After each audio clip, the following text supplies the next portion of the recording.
एक छोटा टॉपिक है, इस टॉपिक का नाम है सोलेनॉइड। ये होता क्या बता रहा हूँ बच्चों। देखो ये मान लो सिलिंड्रिकल कंडक्टर है, ये जो मार्कर है ये सिलिंड्रिकल कंडक्टर। मैं क्या किया, एक इंसुलेटिंग वायर इसके चारों ओर से राउंड कर दिया। तो जब मैं इसको इस लेंथ पे मैं इस पे वायर लपेटना चालू किया, तो मैं पूछूंगा कि मान लो कि इसका लेंथ L है, तो मैंने L लेंथ पे कितना टर्न्स लपेटा, ठीक है। तो यूनिट लेंथ पे जितना मैं निकालूंगा उसको बोलते हैं टर्न डेंसिटी। क्या बोलते हैं? Turn density. अपन जो बात करने जा रहे हैं वो बात करेंगे अपन सबसे पहले इनफाइनाइटली लॉन्ग सोलेनॉइड और फिर फाइनाइट सोलेनॉइड की बात करेंगे, ठीक है। देखो तो सबसे पहले जान लें कि सोलेनॉइड होता क्या है, सोलेनॉइड का यूज क्यों करते हैं। तो सोलेनॉइड का यूज इसीलिए किया जाता है बच्चों कि अपने को अगर जहाँ कहीं पे लॉन्ग रेंज में यूनिफॉर्म मैग्नेटिक फील्ड चाहिए तो उस केस में अपन सोलेनॉइड की हेल्प लेते हैं। तो इसका जो पहला काम है वो है ये प्रोड्यूस करता है uniform magnetic field, uniform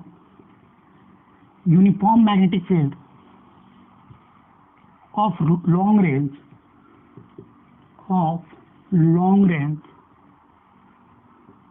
along its axis।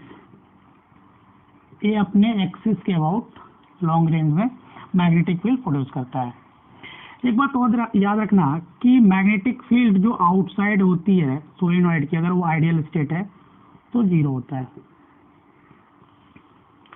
Similarly ये बिहेव करता है बच्चों एक मैग्नेटिक डाइपोल के जैसे। इसीलिए इसका जो डाइपोल मोमेंट होता है, जो कि मैग्नेटिक डाइपोल मोमेंट होगा बच्चों, जो मैग्नेटिक डाइपोल मोमेंट होगा वो नॉन जीरो होगा, नॉट इक्वल टू 0। जैसे देखो एक ये कॉइल है, मैंने इसको ऐसे लपेट कर रखा है, ठीक है।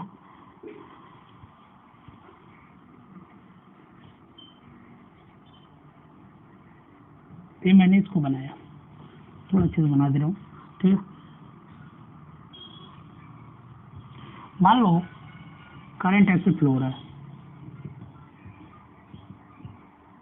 ठीक है, इससे ऐसे करंट फ्लो हो रहा है। तो ऐसे अगर टर्न करोगे तो देखो थंब जिधर आएगा वो नॉर्थ होगा, तो ये नॉर्थ बन रहा होगा और ये साउथ बन रहा है। That's why this solenoid is behaving like a dipole. कैसा बिहेव कर रहा है? डाइपोल के जैसा बिहेव कर रहा है। अपन जो बात करने जा रहे हैं वो है मैग्नेटिक फील्ड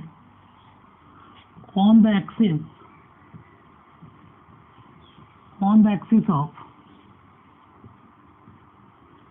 long solenoid। चलो अपन लॉन्ग सोलेनॉइड की जगह एक फाइनाइट सोलेनॉइड लेकर के कैलकुलेशन करेंगे। ये इसकी क्रॉस सेक्शन है, कोर है, ठीक है। ये लॉन्ग सोलेनॉइड है, इसलिए मैं इसको डॉट बना रहा हूँ। कैलकुलेशन के लिए मैं L लेंथ निकाल लिया हूँ। यहाँ से जो यहाँ तक लेंथ है वो L है और इसकी जो रेडियस है वो R है, ठीक है बच्चों। ये L is very very greater than R। इस केस में ये क्या बन जाएगा? लॉन्ग सोलेनॉइड बन जाएगा। इसका जो L लेंथ पे N टर्न्स है, क्या है? L लेंथ पे N टर्न्स है। तो टर्न डेंसिटी का मैंने कैसे डिफाइन किया था? जो टर्न डेंसिटी था, तो अगर N टर्न्स बिछा है L लेंथ पे तो यूनिट लेंथ पे N/L आ रहा होगा, वो होगा इसकी टर्न डेंसिटी। क्या हो रहा होगा बच्चों? Turn density. अगर मैं करंट की बात करें, मैं करंट ऐसे दिखा रहा हूँ, ठीक है। देखो यहाँ पे क्रॉस है, क्रॉस करंट, और यहाँ डॉट करंट। इसका मतलब क्या है? इसका मतलब क्या है सर?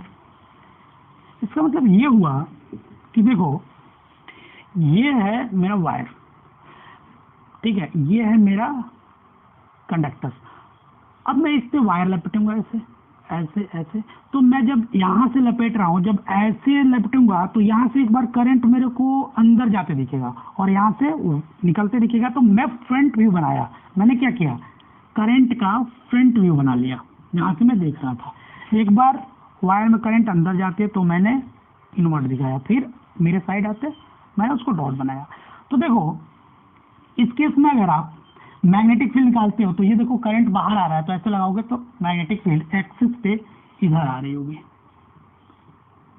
यहाँ मान लो कोई पॉइंट पी है तो बी एट पी इधर आ रहा होगा, कोई दिक्कत देखो इधर आ रहा है, इधर नॉर्थ बन रहा होगा, इधर साउथ बन रहा है। अपन देख चुके हैं कि ये कैसे बात बिहेव करता है, ये बिहेव करता है डाइपोल के जैसा। यहाँ तो कोई दिक्कत नहीं है। अपन क्या कर रहे हैं कि ये क्या है, एन जो है वो है number of turns eight L distance.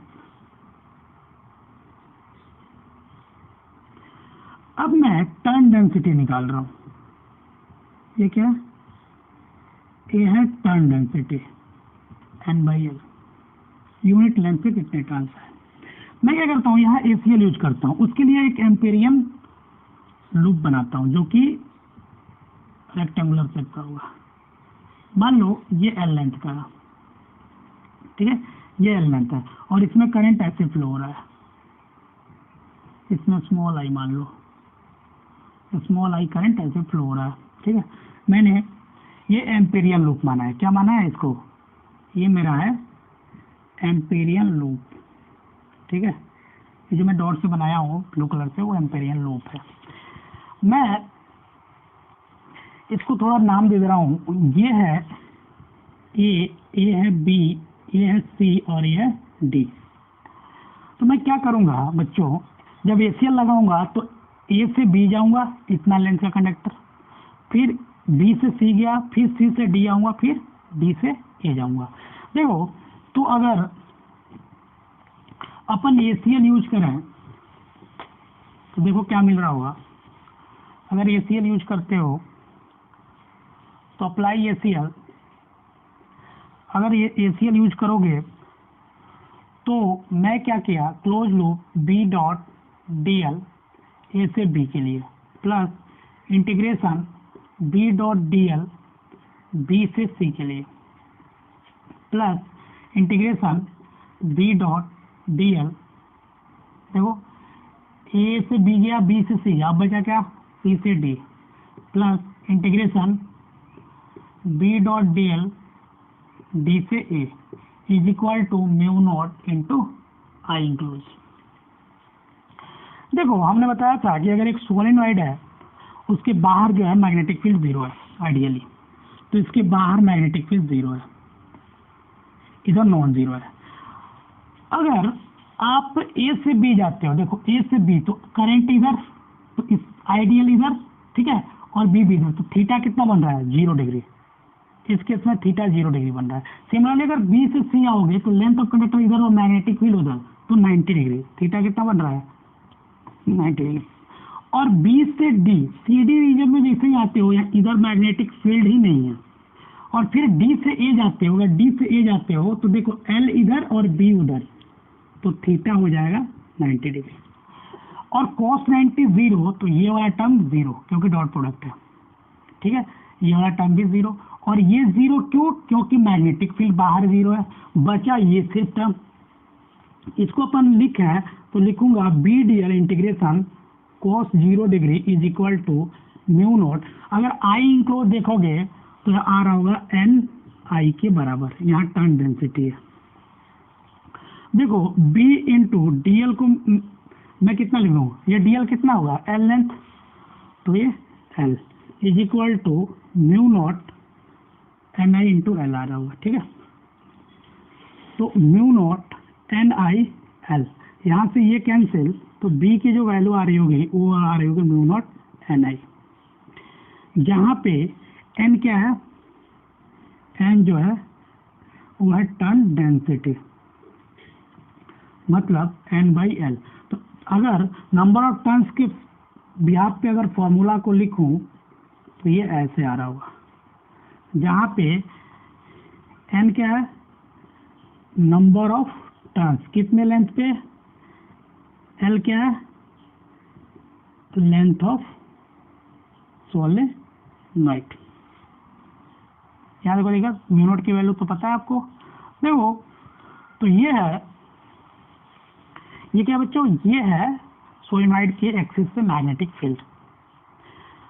अगर अपन यहाँ कुछ नोट्स लिखे बच्चों, तो क्या मैग्नेटिक फील्ड का जो फॉर्मूला आ रहा है वो क्रॉस सेक्शन एरिया पे डिपेंड कर रहा है, क्या उसके मटेरियल पे डिपेंडेंट है, क्या मीडियम चेंज करें तो फॉर्मूला चेंज हो जाएगा, ठीक है, यूनिफॉर्म है कि नॉन यूनिफॉर्म। तो लिख लो, अगर यहाँ नोट देखें तो जो पहला नोट है बच्चों, जो एक्सिस पे मैग्नेटिक फील्ड आ रहा है पहली बार, वो यूनिफॉर्म है।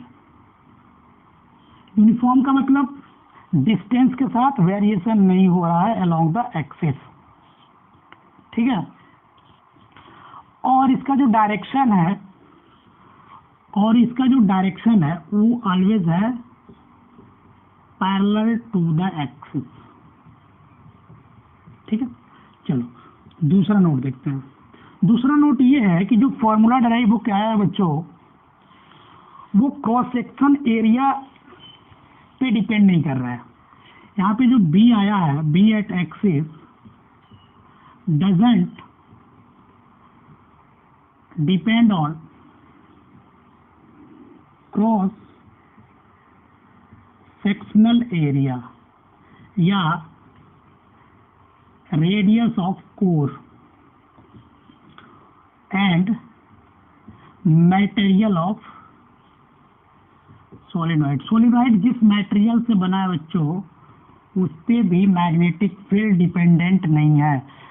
उसका क्रॉस सेक्शनल एरिया क्या है, उस पे भी डिपेंडेंट नहीं है, ठीक है। मतलब इसके क्रॉस सेक्शनल एरिया पे भी डिपेंडेंट नहीं है, इसके रेडियस पे भी डिपेंडेंट नहीं है, और ये किस मटेरियल से बना हुआ है उस पे भी ये डिपेंडेंट नहीं है, और मैग्नेटिक फील्ड एक्सिस के अलॉन्ग है और यूनिफॉर्म है। यहाँ तो कोई दिक्कत नहीं है। लेकिन अगर इसके कोर में कोई मीडियम फिल कर दें, क्या करें बच्चों, अगर इसके कोर में कोई मीडियम भर दें बच्चों, तो मैग्नेटिक फील्ड फॉर्मूला चेंज हो जाएगा। जो तीसरा नोट है वो है, इफ कोर ऑफ सोलेनॉइड है ए मीडियम जिसकी परमेबिलिटी म्यू आर है, तो अपने को पता है कि mu is equal to mu naught into mu R होता है। और मैग्नेटिक फील्ड एक्सिस पे अगर मीडियम में लिखें बच्चों, तो म्यू एन आई लिखूंगा। तो इसको अपन लिखें तो ये आ रहा होगा mu naught mu R N I, ये आ रहा होगा मीडियम में मैग्नेटिक फील्ड सोलेनॉइड के एक्सिस पे, ठीक है। याद करो क्या, तो मीडियम में अगर मैग्नेटिक फील्ड लिखे हैं वो आ रहा होगा म्यू आर टाइम्स कोर में अगर एयर होगा तो, यहाँ तो कोई दिक्कत नहीं। देखो अपन चौथा नोट लिखते हैं। अगर मान लो कि मैं क्या करता हूँ कि सोलेनॉइड के पास लेयर लगा देता हूँ, लेयर पे लेयर। तो चौथा नोट है, फॉर एक्स लेयर, अगर सोलेनॉइड के पास मान लो लेयर है, जैसे मान लो ये सोलेनॉइड है,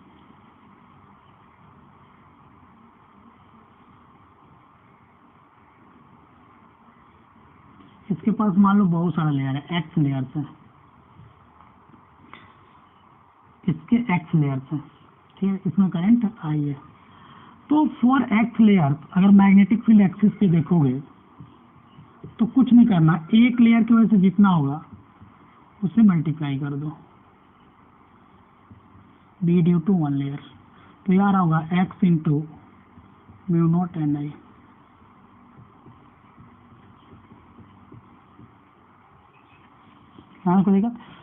यहाँ तक कोई दिक्कत नहीं हुआ होगा। देखो अपन देखे थे कि outside the solenoid magnetic field कितना आता है। अपन क्या दिखे थे, आउटसाइड द सोलिनॉइड जो मैग्नेटिक फील्ड आता है वो आता है 0। आज आउटसाइड में कितना आता है बच्चों, वो 0 आता है। चलो ठीक है, अब अपन क्या कर रहे हैं, कटिंग ऑफ सोलिनॉइड देखते हैं। सोलिनॉइड को कट करने पे क्या होगा, अगर सोलिनॉइड को कट करेंगे बच्चों तो क्या होगा।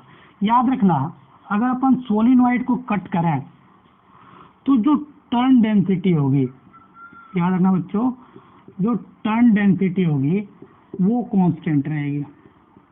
तो चेंज क्या होगा सर, तो जो चेंज होगा वो होगा रेजिस्टेंस। जो रेजिस्टेंस ऑफ सोलिनॉइड होगा वो चेंज होगा। अब रेजिस्टेंस चेंज होने का मतलब कि करंट चेंज हो रहा होगा। क्या चेंज होगा, रेजिस्टेंस ऑफ सोलिनॉइड चेंज। और जिससे रेजिस्टेंस ऑफ सोलिनॉइड चेंज होगा तो उसमें फ्लो होने वाली करंट चेंज होगी। जैसे एक सवाल देखते हैं, ये सवाल ऐसा है, एक सोलिनॉइड है, इनफाइनाइट सोलिनॉइड है, मैं उसका एल पार्ट लेके बता रहा हूँ, ठीक है। सवाल ऐसा है कि एक सोलिनॉइड है, ठीक है, इसकी लेंथ एल है, एल लेंथ मैंने दिया, इनफाइनाइट है। इसमें और इसका इस पे टर्न कितना है, इतना, इसकी रेडियस आर है, करंट फ्लो रहा है। इस केस में जो मैग्नेटिक फील्ड आ रहा है एक्सिस में वो अपने को गिवन है, वो है बी। अब जो दूसरा पार्ट है वो बोला क्या है कि इसको मैंने आधा आधा काट लिया। आधा काटने के बाद इसको मैं ऐसे बिछा दिया लेयर वाइज। अब बताओ मेरे को कि जो नया मैग्नेटिक फील्ड बनेगा वो कितना बनेगा, ऐसा सवाल है। तो अपने को पता है बच्चों कि अपन कट करेंगे तो लेंथ जो बन रहा होगा वो बन रहा होगा l/2, और जो नंबर ऑफ टर्न्स आएंगे वो n/2 आ जाएंगे। आधा आधा काटे हैं तो जितना यूनिफॉर्म है तो जितना इधर लेंथ होगा n/2 उधर n/2, ये अपने को पता है। लेकिन इसके लेयर्स कितने बने, 2। तो x की वैल्यू कितनी है, 2। मैंने आपको ये बताया था कि फॉर्मूला लेयर्स की किसमें कितना है, अगर टर्न डेंसिटी कांस्टेंट आएगी, आपको मैं बताया था, अगर नहीं है तो कैलकुलेट कर लो। टर्न डेंसिटी कितना आ रहा है, n/2 divided by l/2 is equal to n/l is equal to constant. पहले भी इतना ही आया था, अभी भी इतना ही आ रहा है, कोई दिक्कत नहीं है।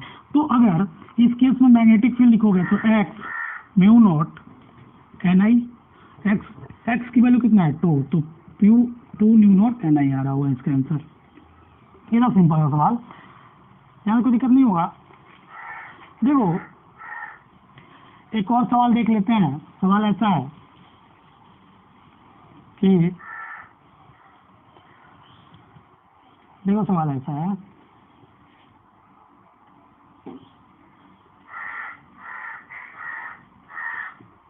सवाल ऐसा है कि इससे करंट आई आ रहा है,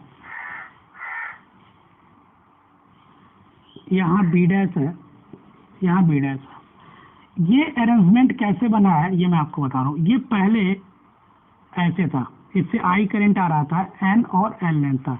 मैंने इसको काटा, आधा आधा काटा, और काटने के बाद ऐसे अरेंजमेंट में उसको जोड़ दिया।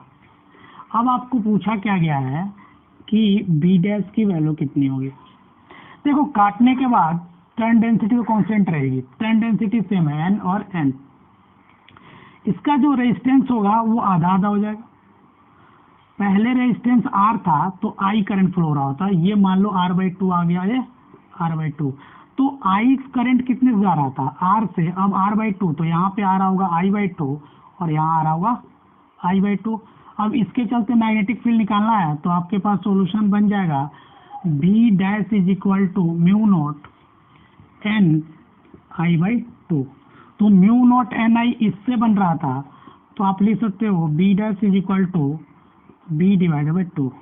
अगर इस केस में B बन रहा होगा मैग्नेटिक फील्ड तो इसमें जो होगा B डैश की वैल्यू इतना बन रहा होगा। देखो अब अपन बात करने जा रहे हैं, ये था इनफाइनाइट का केस, इनफाइनाइट सोलिनॉइड। अब अपन बात करने जा रहे हैं फाइनाइट सोलिनॉइड की। क्या करने जा रहे हैं बात? Finite solenoid. देखो जो दूसरा पार्ट है वो है फाइनाइट सोलिनॉइड। देखो ये ऐसा है, तो अच्छे से बना लो, ठीक है। इसकी लेंथ L है, इसकी रेडियस R है, ये फाइनाइट है। यहाँ एक पॉइंट है, ये इस एंड से और इस एंड से, इससे मैंने इससे परपेंडिकुलर पास किया। यहाँ जो एंगल बन रहा है वो बन रहा है बच्चों, यहाँ जो एंगल बन रहा है वो θ2 बन रहा है, और यहाँ जो एंगल बन रहा है वो θ1 बन रहा है। यहाँ मान लो अल्फा है और यहाँ मान लो बीटा एंगल बन रहा है। यहाँ तक दिक्कत, यहाँ तक दिक्कत है। तो देखो इसमें करंट इस बार क्रॉस ले आऊं, इसमें डॉट, ठीक है, यहाँ देख लेना ये डॉट है। देखो ये जो P पॉइंट पे मैग्नेटिक फील्ड बनेगा, मैं इसका डेरिवेशन नहीं कर रहा हूँ, mu naught Ni divide by 2 sine θ1 plus sine θ2 है। याद रखना यहाँ जो एंगल का सेंस है बच्चों, ये याद रखना कि इस परपेंडिकुलर से ये किस सेंस में, ये किस सेंस में। देखो अगर मैं अल्फा को लिखूं तो 90 माइनस θ1 लिखूंगा, सिमिलरली अगर बीटा लिखूं तो 90 माइनस θ2 लिखूंगा। तो यहाँ पे अगर आप अल्फा और बीटा के टर्म में लिखना चाहोगे फॉर्मूले को, तो देखो बी एट पी लिखोगे, वो लिखोगे mu naught Ni by 2 cos alpha plus cos beta आ रहा होगा, ये फॉर्मूला निकल रहा होगा ना। को देखा। सिमिलरली अगर फॉर लॉन्ग सोलिनॉइड देखते हो इसी फॉर्मूले से, अगर फॉर लॉन्ग सोलिनॉइड देखते हो तो लॉन्ग सोलिनॉइड करोगे तो ये लॉन्ग चला जाएगा, ये बहुत दूर चला जाएगा। हाँ फॉर लॉन्ग सोलिनॉइड, तो ये एंगल 90 डिग्री और ये भी एंगल 90 डिग्री, ये फॉर लॉन्ग सोलिनॉइड है। तो 90 डिग्री इस वाले फॉर्मूला में डाल दो, तो बी एट पी आएगा mu naught Ni by 2 sine 90 degree plus sine 90 degree. इसकी वैल्यू जो आ रही होगी वो आ रही होगी म्यू नॉट Ni, क्योंकि साइन 90 1 होता है, 1 होता है, 1 प्लस 1 2 हो जाएगा, एक यहाँ से 2 से ही कैंसिल, तो बी एट पी जो आ रहा होगा वो म्यू नॉट Ni के बराबर आ रहा होगा। यहाँ तो कोई दिक्कत, अपन देखेगा।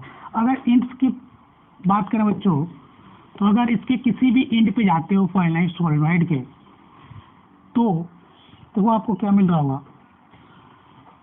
अगर एट इंड्स बात करते हो तो अल्फा को 90 डिग्री लिखोगे तो बीटा को 0 डिग्री लिखना पड़ेगा। फॉर्मूला में डालोगे तो B at ends is equal to B C one is equal to B C two is equal to mu naught Ni by 2 आ रहा होगा। यहाँ तो कोई दिक्कत, यहाँ तो कोई दिक्कत। अगर एक ग्राफ प्लॉट करें बच्चों, अगर एक ग्राफ प्लॉट करें, मान लो कि ये फाइनाइट सोलिनॉइड है, तो इसके वजह से जो ग्राफ आता है वो ऐसे आता है बच्चों, ये है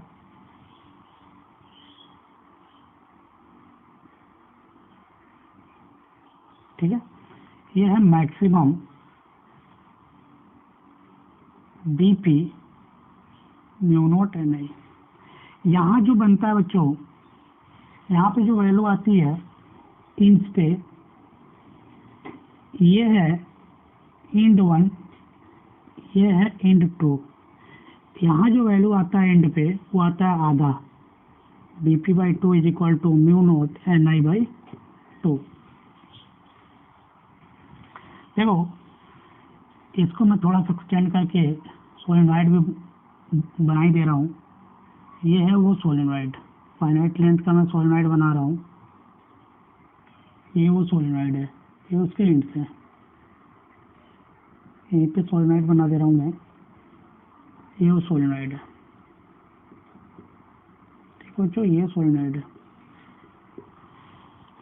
इसका एक एंड यहाँ पे है जिसको मैंने C1 बोला था, इसको C2 बोला था।